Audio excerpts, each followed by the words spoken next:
Hey VC, Chris Propfe, Musically Obsessed, and Jeff Witcher, Vinyl Destination.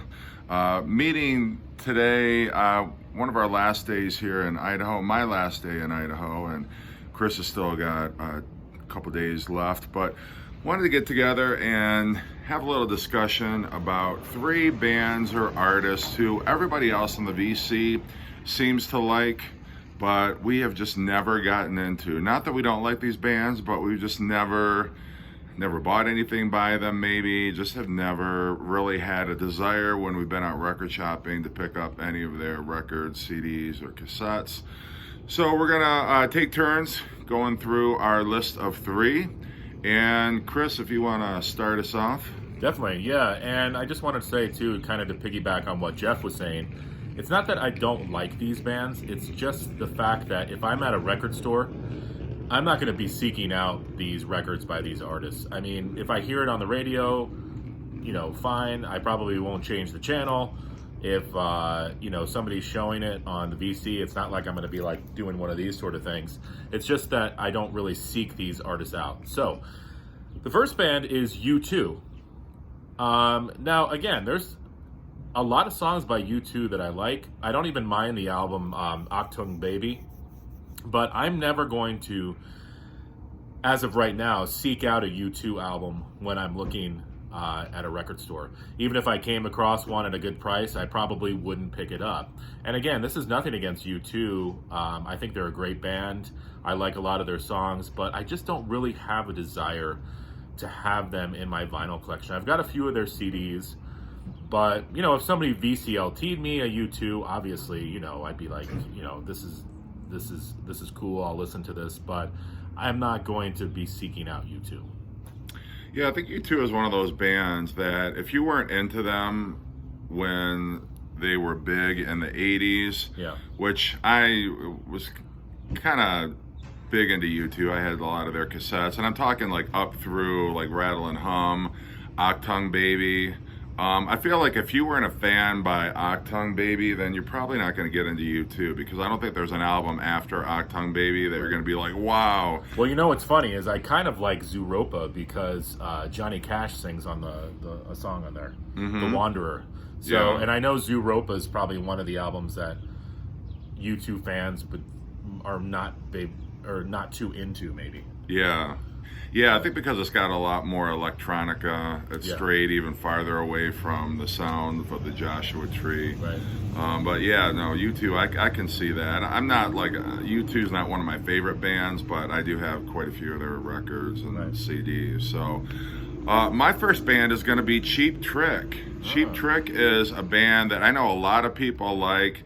Again, I don't not like Cheap Trick. I just haven't been blown away by anything that I've heard. I've heard the radio hits on the hits on the radio, Surrender, and I Want You to Want Me, the live version that they have from Budokan. But I don't know. Like, I respect Cheap Trick. I know a lot of people like them. I don't own a single disc record or cassette by Cheap Trick.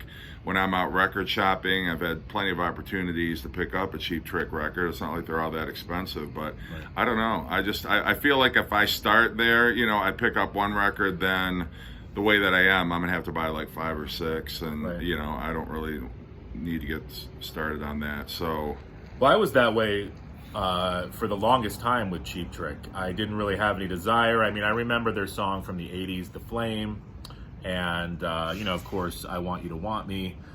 But I was like you for a while, and then I picked up the album Dream Police, and I think it's really good. I have a few of their CDs, but I agree with you, they're not really a band that I go to that often, and I don't know why. I mean, they've got great songs. They put out some great albums. I don't know. It's just, for some reason, it's not a band that I gravitate towards. Yeah, and I didn't grow up being like a Cheap Trick fan. I heard their stuff on the radio, but I just never picked anything up, and I didn't have all that much exposure to them, so it was just one of those bands. I respect them, but I don't think I'm ever going to be a Cheap Trick fan, and I don't know that I'm ever going to buy anything by them unless it's like in the dollar bin. Right. And it's like, why not? So, all right, okay. Number 2. Well, I'm going to change my number 2. I had something else written here, but I just thought of a band that, like I said, it just came to mind. And the band is Dream Theater. And, you know, I like progressive metal. I like progressive rock. I'm a huge Rush fan. I love Yes, Gentle Giant, Emerson, Lake and Palmer, King Crimson. I like all that progressive stuff. I even like, you know, jazz fusion. But for whatever reason, I don't really listen to Dream Theater that often. I think I might have like one Dream Theater CD. And again, if I see Dream Theater in a record store, I'm not going to pick it up. Even if it's a good price used, I probably won't pick it up. And again, are Dream Theater great musicians? Yes. Do they have some killer songs? Yes. Are their albums progressive and heavy? Yes, they are. But I just don't listen to them that often. And I don't know why. This is another band that kind of goes into that I don't know why category, because again, like I said, I love progressive music, I love metal, so I should really dig Dream Theater. And I know there are people in the VC who like worship Dream Theater. I don't know, I just have never gotten into them as much as other people have. Yeah, Dream Theater is a band that I think I caught the train on a little bit too late. I was in college, I think, when they started putting out albums. They're a band like Queensryche, where fans who love Dream Theater are like, they are the best, and they collect all their records. And I'm sure they're a great band. I've just never gotten into them. I think the only album I've heard is that one about Scenes from a Dream, or something about a dream, whatever that one is. I've listened to a little bit of that one, and yeah, I mean, it's great.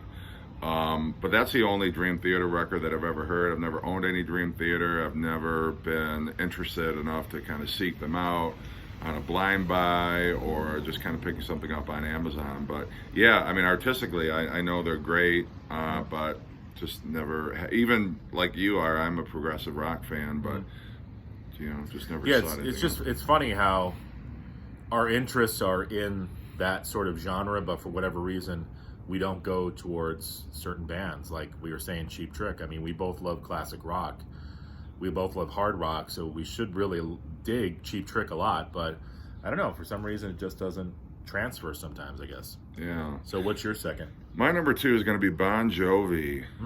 And I grew up in the 80s. Bon Jovi was all over the radio, especially the Slippery When Wet New Jersey albums. But I don't know, I've just never gotten into that stadium anthemic rock that they do.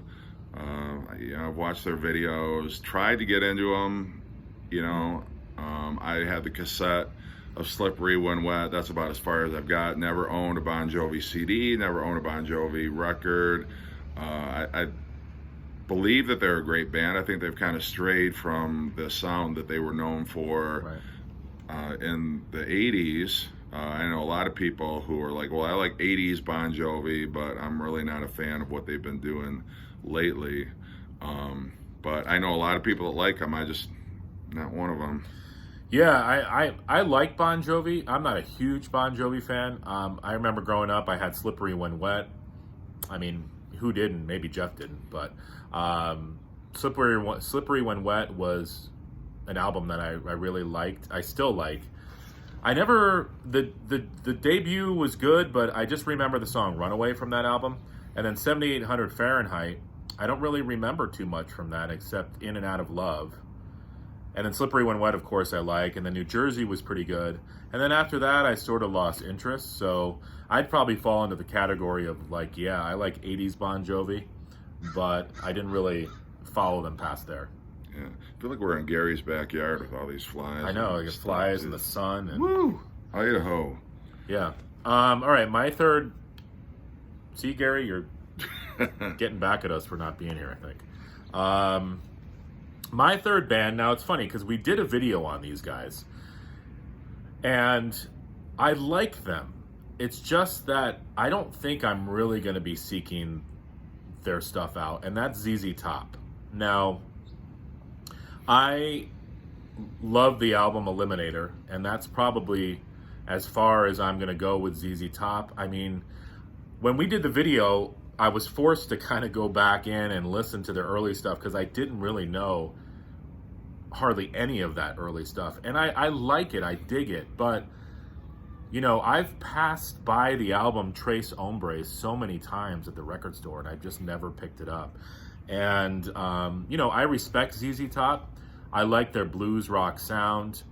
I like how they transitioned into the 80s and they were able to do the whole 80s hard rock thing as well. And, I like a lot of their songs, but for whatever reason, I just don't get that excited about ZZ Top. And maybe I should get more excited about them, but I just don't.